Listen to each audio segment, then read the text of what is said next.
जाता है कि साहब इंडिया में कास्ट सिस्टम हिंदू समाज में बहुत प्रभावी था।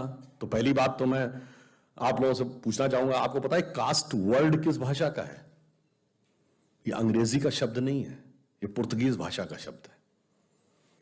और जब ये कहा जाता है कि हिंदू समाज में इतनी जातियां हैं, जो आखिरी जातिगत सेंसस हुई 1931 में हुई, जिसमें 4114 जातियों का उल्लेख है, मैं चुनौती के साथ पूछता हूं, कोई हिंदू धर्मग्रंथ बता दो जिसमें 4000 जातियां लिखी हैं।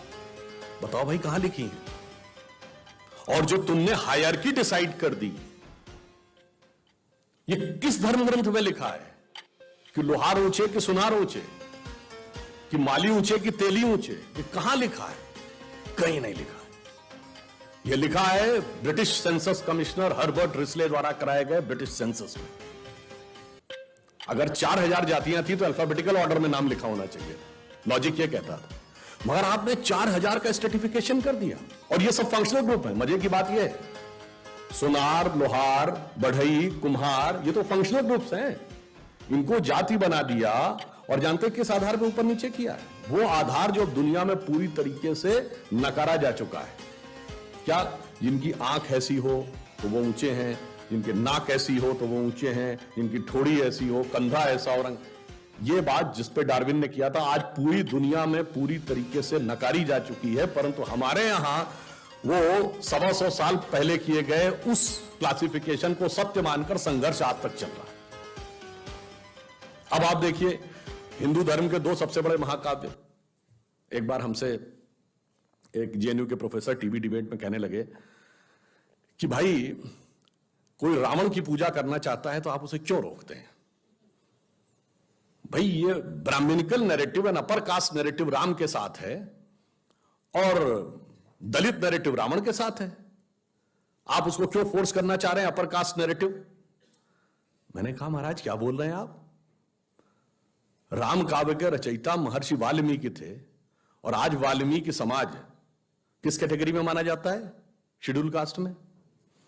और हमने कहा रावण क्या था? ब्राह्मण। तो फैक्ट यह है कि ब्राह्मणिकल नैरेटिव रावण के साथ है और दलित नैरेटिव राम के साथ है, जो है उसका उल्टा समझाने की कोशिश कर रहे हैं। अब इसके बाद वो चुप हो गए।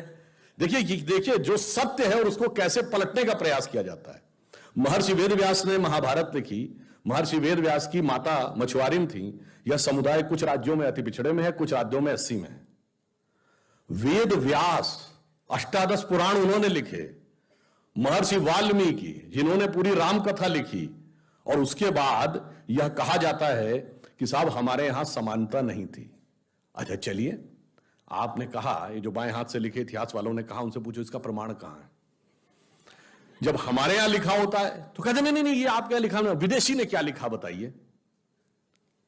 अच्छा चलिए, विदेशी में सबसे पुराना, सबसे ऑथेंटिक उदाहरण आता है मेगास्थनीज ने इंडिका, जो चंद्रगुप्त मौर्य के समय में आया था। उसने किताब लिखी इंडिका। इंडिका आज अवेलेबल नहीं, उसके रेफरेंसेस तमाम बुक्स में अवेलेबल है। तो ये प्रूवन एक बुक थी और उसके एक्सर्ट्स अवेलेबल है।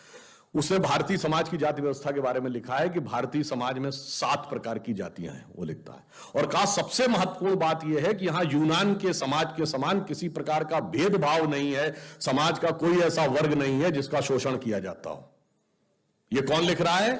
ग्रीक ट्रेवलर मेगास्थनीज, चंद्रगुप्त मौर्य के समय 2300-2400 साल पहले। उसका लिखा ऑथेंटिक नहीं मानेंगे।